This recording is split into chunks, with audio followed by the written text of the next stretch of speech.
The Langston mansion stood imposing on the horizon, a monument to the wealth and power of its owner, Robert Langston. Built with imported marble and surrounded by meticulously trimmed gardens, the estate symbolized the impeccable reputation Robert had built over decades.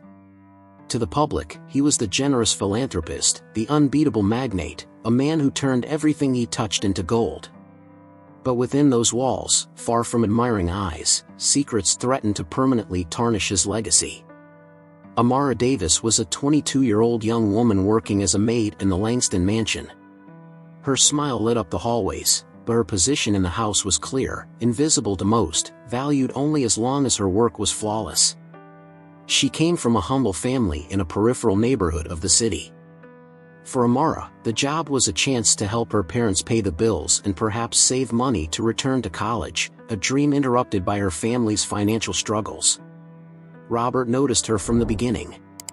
It wasn't just her beauty, though her expressive eyes and curly hair were hard to ignore. It was her presence, a mix of determination and grace, that intrigued him. Amara treated everyone with respect but never allowed herself to be belittled. For Robert, accustomed to having whatever he wanted, she was a challenge. And he was not a man who shied away from challenges. It started with lingering glances and trivial comments. Robert always found an excuse to be near her, whether to ask for coffee or to comment on something irrelevant about the house. At first, Amara didn't notice his intentions. But over time, Robert's gestures became more obvious. He complimented her in ways that crossed professional boundaries, asked personal questions, and eventually began to approach her in discomforting ways. One night, during an event at the mansion, Amara was tasked with organizing Robert's office. He found her alone there and, ignoring her resistance, seduced her with empty promises and words that sounded more like commands. Amara hesitated but eventually gave in, not out of love, but a mixture of pressure, fear, and vulnerability that he skillfully exploited. Months later, when Amara discovered she was pregnant, her world fell apart. She knew Robert would never accept the child. Even so, she decided to tell the truth, driven by the hope that he would do the bare minimum for his own child. "Mr. Langston, I need to speak with you," she said, finding him in his office. Robert, always busy, barely looked up from the papers in front of him. "Can it wait?" he asked, evident impatience in his tone. "No, sir. It's important." He sighed, leaning back in his chair. "Speak." Amara took a deep breath, her heart racing. "I'm pregnant. And the baby is yours." Robert's expression froze. For a moment, he was motionless, as if her words didn't make sense. Then, slowly, he stood up and walked to the window. "This can't be happening," he said, more to himself than to her. "But it is," Amara replied, standing her ground. "I thought long and hard before coming here, but I felt you had the right to know." Robert turned to her, his eyes filled with something that seemed more like fear than anger. "You don't understand what you're saying. This could ruin my life." "And my life?" Amara retorted, her voice breaking. "I didn't do this alone. You're responsible too." Robert paced the room, visibly agitated. Then he stopped abruptly. "Here's what we'll do," he said, grabbing a checkbook. "I'll give you enough to start a new life. Far from here. Far from me." He wrote a number on the check and placed it on the desk, sliding it toward Amara. She looked at the piece of paper, then back at him. "You think you can just pay me to disappear?" "It's best for everyone," Robert insisted, his voice cold. "You'll never have to work again. You can raise this child where no one knows you. Trust me, this is the easiest solution." Amara picked up the check but not to accept it. She tore it into pieces before his eyes, her gaze full of indignation. "I don't want your money, Mr. Langston. I want you to take responsibility. I want my child to know who their father is." "That's not going to happen," he replied, his voice low but firm. "You're on your own, Amara. And if you try to complicate things, I guarantee no one will believe you." Amara felt tears streaming down her face, but she didn't back down. "I may not have your power or money, but I won't give up. You can throw me out, but one day you'll have to face what you've done." A light rain fell, washing the worn streets of a poor suburban neighborhood. Amara, her pregnancy now evident, stepped slowly off the bus with a small suitcase in one hand and an umbrella in the other. Each step felt heavier than the last. When she finally reached her parents' modest home, she hesitated before knocking on the door. Returning home was something she never wanted to do, but now it seemed like her only option. The door opened to reveal Sarah Davis, Amara's mother. Her eyes widened at the sight of her daughter. "Amara?" Her voice was a mixture of surprise and concern. She quickly opened the door wider, helping her inside. "What happened, my child?" Amara stared at the floor, trying to hold herself together, but tears started to flow. "I couldn't stay there anymore, Mom. It wasn't safe." Sarah embraced her tightly, holding her close. "You're home now. We'll figure this out together." Inside the house, Amara's father, Harold, appeared in the living room, wiping his hands on a grease-stained rag. "Amara?" He stopped when he saw her state. His gaze fell to her belly, and he immediately understood. "Is the father that man?" His voice was grave but calm. Amara nodded, too ashamed to say more. Harold took a deep breath, running his hand over his face. "You didn't have to come back here carrying his burden, but we're with you." The Davis family lived simply, getting by with little. Harold worked as a mechanic at a local garage, while Sarah took on sewing jobs to make ends meet. Yet their love for each other was palpable, and Amara knew she could count on her parents to help her start over. In the months that followed, Amara's pregnancy progressed, and the challenges multiplied. Unable to work, she relied entirely on her parents for support. Every doctor's visit, every trip to buy groceries, was a reminder of how limited her life had become. Even so, she refused to give up. Amara knew she couldn't move forward without seeking justice. She decided to sue Robert Langston. Money wasn't the goal, she wanted accountability. She wanted him to acknowledge his child and the harm he had caused. But finding a lawyer willing to take on the case was nearly impossible. Many laughed at her, others dismissed her politely. "You don't understand who you're dealing with," one said. "Robert Langston has enough power to ruin my career and your life." Then she met Matt Walker. He was young, idealistic, and had just opened his own law office. When Amara walked into his small space with simple walls and used furniture, he greeted her with a warm smile. "How can I help?" Amara told him her story in detail, her voice steady despite her pain. Matt listened intently, jotting down every word. When she finished, he said, "I believe you. Let's fight this." The case was an uphill battle from the start. Robert hired a team of aggressive, seasoned lawyers. They attacked Amara at every opportunity, trying to discredit her. They asked humiliating questions in court, insinuated she had planned the pregnancy to extort money, and manipulated the narrative to cast her as the villain. Margaret Langston, Robert's wife, used her influence in the media to shape public opinion. Anonymous articles began circulating, describing Amara as a young opportunist trying to exploit a powerful man. Gossip spread quickly, and Amara felt the weight of humiliation everywhere she went. Matt did his best to fight back. He presented evidence that Amara had been an exemplary employee and highlighted Robert's predatory behavior. But the judges seemed hesitant to challenge someone as influential as Robert. In the end, the verdict was devastating. The court ruled in Robert's favor, denying any compensation or recognition of paternity. Amara left the courthouse with Matt by her side. He tried to comfort her. "This isn't the end. I still believe in you. If you ever need me again, I'll be here." But for Amara, it felt like the end. She felt as if every door had been slammed shut. The weight of the world seemed to crush her, but as she looked at her growing belly, she promised herself she would fight for her child, even if it meant doing it alone. A few months later, Malik was born on a spring morning. As Amara held her son for the first time, tears streamed down her face. "You are my miracle," she whispered. He was small but healthy, with curious eyes that seemed to see beyond what was visible. At that moment, Amara knew she would do whatever it took to ensure he had the life he deserved. Despite the hardships, Malik's presence brought light to the Davis household. He grew up surrounded by love, with his grandparents playing a crucial role in his upbringing. Harold taught him values like integrity and resilience, while Sarah nurtured a natural kindness and a love for reading. Amara, even while working 2 jobs to support the family, made sure to be present for every important moment. But the shadow of Robert Langston never fully disappeared. Whenever Amara saw his face in magazines or heard his name in the news, she felt a pang of anger and sadness. He continued to live in luxury while she struggled to provide Malik with the basics.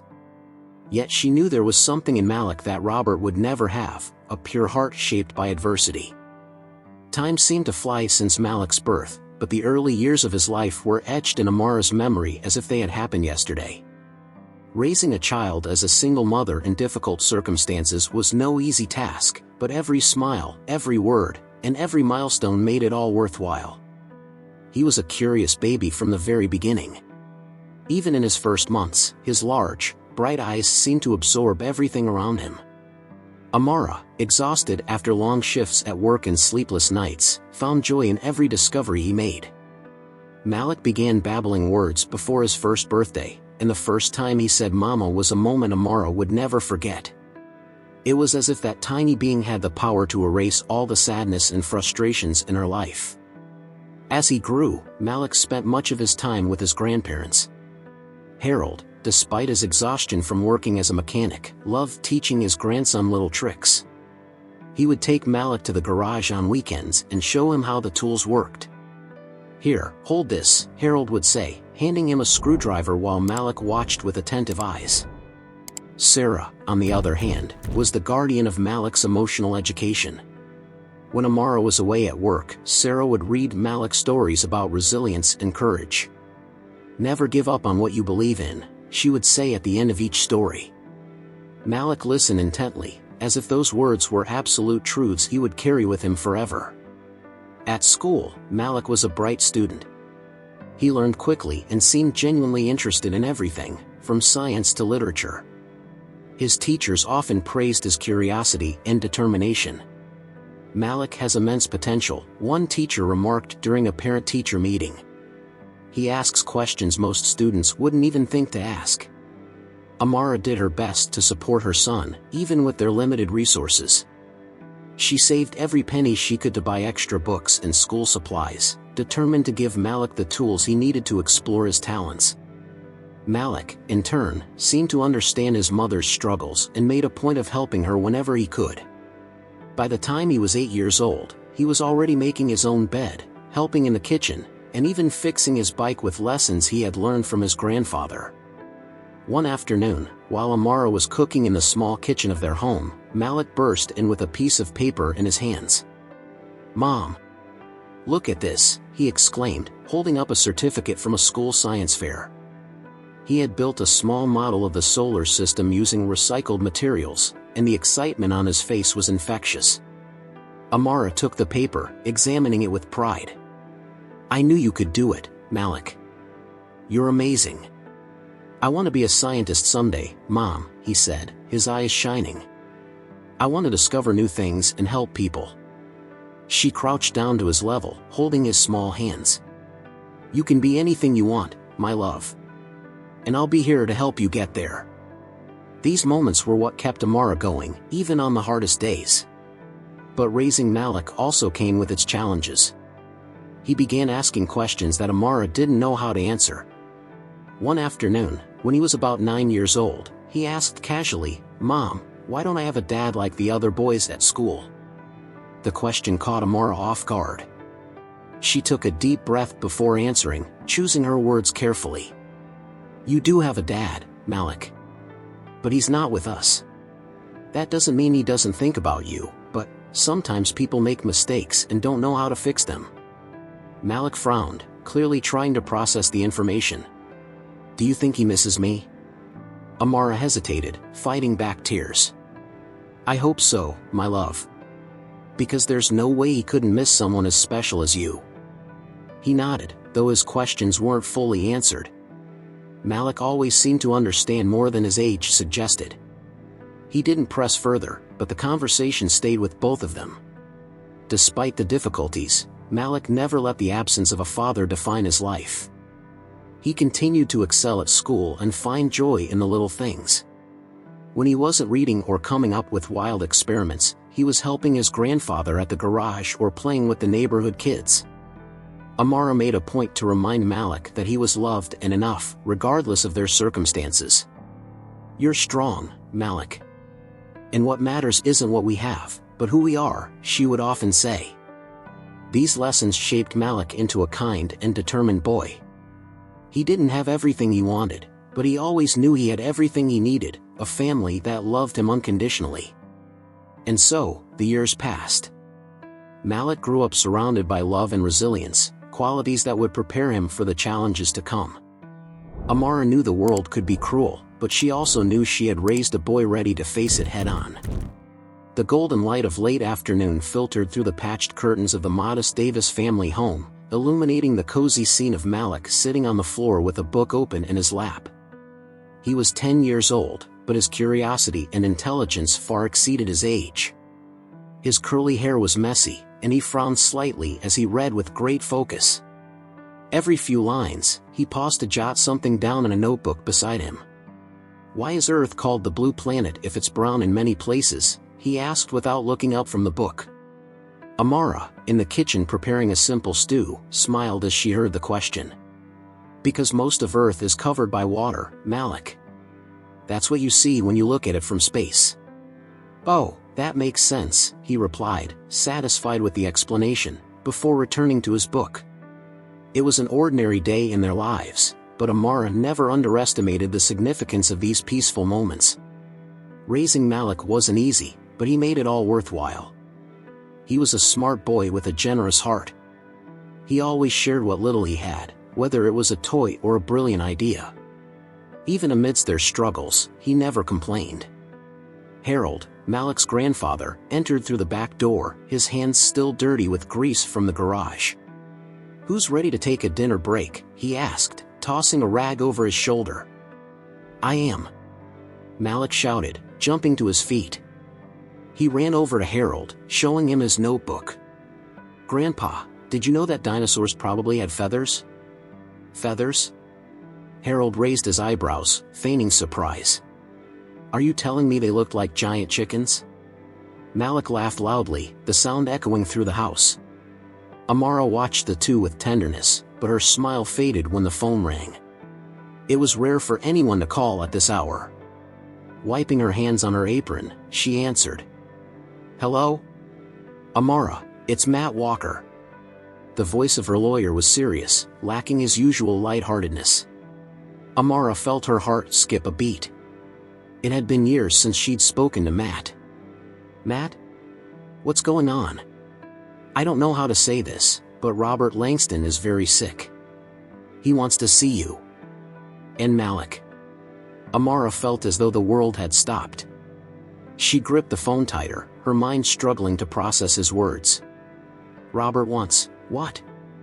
"He's in the hospital," Matt continued carefully. "He's on his deathbed. He wants to acknowledge Malik as his son and pass on his inheritance.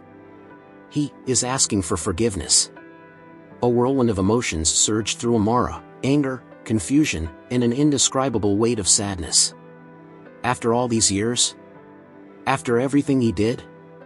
Her voice trembled, but she didn't cry. "I know this is a lot," Matt said gently. "But I think he's truly remorseful.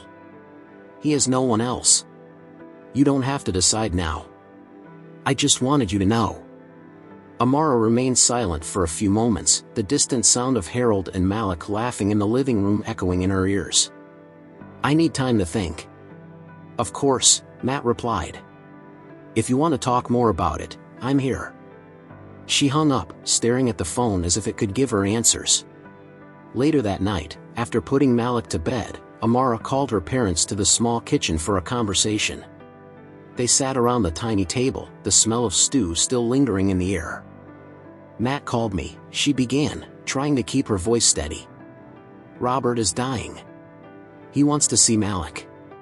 And he wants to leave his inheritance to him. Sarah covered her mouth with her hand, shocked. My God. After everything he did? He says he's sorry, Amara said, though her voice carried more doubt than certainty. Harold shook his head slowly. He might be sorry, but that doesn't erase the years you suffered. Or what Malik lost. I know, Amara replied, staring at her hands. But if I don't go, doesn't Malik deserve to know who his father is? And if I refuse, he'll lose the chance at a future I can't give him. Sarah sighed, placing a hand on her daughter's. You've always done your best for Malik, Amara. And this has never been about money. But maybe hearing what Robert has to say will help you move forward. Amara nodded, but her mind remained a whirlwind of uncertainty. The thought of seeing Robert again was painful. He was the source of so many wounds she had tried to keep closed. But at the same time, she knew this was a decision she couldn't avoid. The next morning, Amara scheduled a meeting with Matt. They met at a simple cafe, far from the busier areas of the city. Matt looked tired but determined. He doesn't have much time, Matt said after listening to Amara pour out her thoughts. The illness progressed quickly. He's truly remorseful, Amara. And honestly, he has nothing left to gain from this. He just wants to fix what he can before it's too late. And how do I know this isn't another manipulation? Amara asked, crossing her arms. Matt sighed. I can't promise anything, but what he did in the past doesn't mean he can't have changed now. This might be the chance for Malik to know his origins.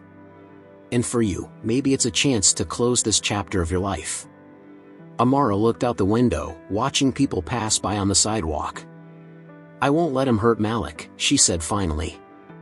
If I go, it will be for my son. Matt smiled, relieved. I knew you'd make the right choice. As Amara walked home that afternoon, she felt a mix of anxiety and determination. She knew meeting Robert would bring back painful memories, but she also knew it was time to face the past, not for herself, but for Malik. Matt's car came to a stop in front of the hospital, the gray and austere building standing stark against the overcast sky. Amara sat in the passenger seat, her hands tightly clasped in her lap, while Malik, seated in the back, looked at the facade with carefree curiosity. He still didn't know the true reason they were there. To him, it was just another unusual morning, perhaps something related to his mother's work. We're here, Matt said, turning off the engine. He looked at Amara, noticing the tension etched into her face. Are you sure you're ready for this? Amara took a deep breath. It was a difficult question to answer. Was she ready? She wasn't sure. After everything she had endured, facing Robert again felt like reopening wounds that had never fully healed. Yet she felt she needed to be there, not for herself, but for Malik. Ready or not, I have to do this, she replied, her voice steady despite the storm inside her mind. Malik looked at her, his brows furrowed. Mom, why are we here? Who are we going to see? She turned to him, trying to hide her anxiety behind a soft smile. Someone you need to meet, Malik. Someone who's part of our story. The boy blinked, intrigued, but didn't ask further questions. He trusted his mother. He always had. They followed Matt through the hospital corridors, where the sound of footsteps and the faint hum of low voices filled the air. With each step, Amara felt the weight on her heart grow heavier. When they stopped in front of the door marked 312, Matt placed a reassuring hand on her shoulder. He doesn't have much time, Amara. Whatever you choose to say to him today will be what he carries with him. She nodded, holding Malik's small hand more firmly before opening the door. The room was lit by windows overlooking an internal garden, but the sunlight seemed unable to lift the heavy atmosphere. Robert Langston lay in the bed, his body frail and worn by time and illness. He looked like a shadow of the man Amara once knew, thin, pale, with sunken eyes filled with something between exhaustion and regret. When he heard the door open, Robert slowly turned his head. His eyes landed on Amara, and for a moment, he seemed unable to speak. Then, he noticed Malik. The boy stopped beside his mother, observing the stranger with a mix of curiosity and caution. Amara, Robert's voice was a hoarse whisper, barely audible. You came. I did, she replied, her posture firm. And I brought my son. Robert's gaze shifted to Malik, and his eyes, once so cold and controlled, now brimmed with tears. He tried to sit up, but his weak body betrayed him. He looked so much like me when I was young. Malik frowned, taking a step back. Who is he, Mom? Amara crouched down to Malik's level, holding his small hands firmly. Malik, this is Robert Langston. He is your father. The silence that followed was deafening. Malik blinked several times, trying to process what he had just heard. My father? He looked at Robert again, his face full of questions he didn't yet know how to ask. Why weren't you ever there? Robert swallowed hard, averting his gaze for a moment before looking back at his son. Because I made the biggest mistake of my life. I was a coward. That's not an answer, Malik said, crossing his arms. His voice, though childlike, carried a seriousness far beyond his years. Robert sighed, his shoulders slumping in defeat. I can't undo what I've done, Malik. But I can try to make things right, even if it's too late. I want to give you what I never gave, my name, my inheritance, everything I built. It's yours. Malik was silent for a moment, staring at the man in the bed with an expression that was hard to read. I don't want your money, he said finally. I just wanted to know why you never tried to meet me. Robert closed his eyes, tears streaming down his aged face. Because I was afraid, he admitted. Afraid to face what I'd done. Afraid to see what I had lost. Amara watched the scene, feeling the weight of her own emotions. For years, she had dreamed of the moment when Robert would face the consequences of his actions. But now that the moment had come, she felt more sorrow than satisfaction. Fear isn't an excuse, Robert, she said, her voice firm. You chose the easy way out, but you destroyed lives in the process. Robert nodded weakly. I know. And all I can do now is ask for forgiveness. Not just from you, Amara, but from him. He looked at Malik. Please, forgive me. Malik hesitated, looking at his mother for guidance. Amara knelt again, cupping her son's face gently. Malik, forgiveness is your choice. You don't have to decide now. But hearing what he has to say might help you understand who you are. The boy nodded slowly before turning back to Robert. I don't know if I can forgive you right now. But, thank you for telling me the truth. Robert tried to smile, but he seemed exhausted, as if every word had drained his strength. That's more than I deserve, he murmured. Amara stood, taking Malik's hand. Let's go, she said softly. Before leaving, she looked at Robert one last time. I'll never forget what you did, but for Malik, I'll try to move forward. Robert nodded, his eyes following the two as they left the room, his expression marked by a mix of regret and resignation. When the door closed, Amara took a deep breath, feeling the weight of the moment. Malik squeezed her hand. Do you think he was telling the truth? She looked down at her son, her eyes full of tenderness. I think he wanted to tell the truth, Malik. But whether you believe him is up to you. The days following the meeting with Robert were a whirlwind for Amara. The image of the frail man, a shadow of the powerful figure who had once dominated her life, lingered in her mind. His words echoed constantly. I want to give you what I never gave, my name, my inheritance, everything I built. It all felt surreal, as though she were trapped between a painful past and an uncertain future. Malik, on the other hand, was quieter than usual. He still asked curious questions and read avidly, but a new seriousness had settled in his demeanor. That afternoon, he sat on the porch with a book in his hands when Amara joined him. Malik, she began, sitting beside him. Are you okay? Is there something you want to ask me? He closed the book, staring at the horizon. I've been thinking about what he said, Mom. About giving me his inheritance. Does that mean we're rich now? The question caught her off guard, but Amara smiled. It means there are possibilities, Malik. But what matters isn't the money. It's what we do with it. I don't know what to think about him, Malik said after a moment. He seems sad, but he also seems like he wants to do something right. Amara ran her fingers through her son's hair, marveling at how much he had matured. Sometimes people only realize what's important when it's too late. He lost a lot, Malik. But that doesn't change what he did. What matters is how you feel and what you want to do about it. Malik nodded, his gaze still distant. Do you think I should forgive him? Forgiveness is a choice, Malik. And it doesn't have to happen now. But forgiveness isn't for him, it's for you. So you don't have to carry his pain with you. Later that same afternoon, Matt came to the Davis house to discuss legal matters. He arrived with a folder full of documents, looking exhausted but optimistic. Amara, Malik, Matt began, sitting in the small living room. Robert has already taken steps to legally recognize Malik as his son and heir. He made it clear that he wants to transfer everything to you, Amara, to manage until Malik is old enough. Amara crossed her arms, leaning forward. And what does that mean, exactly? Well, Matt said, flipping through the papers, it means you'll have control over all his properties, accounts, and investments. This includes the mansion, the company, and substantial funds. The room fell silent. Harold, who had been listening from the kitchen, stepped into the conversation. That's a lot for you to handle, Amara, he said, concerned. Are you sure you're ready for this? Amara looked at Matt, then at Malik, who was quietly observing the discussion. I don't know, she admitted.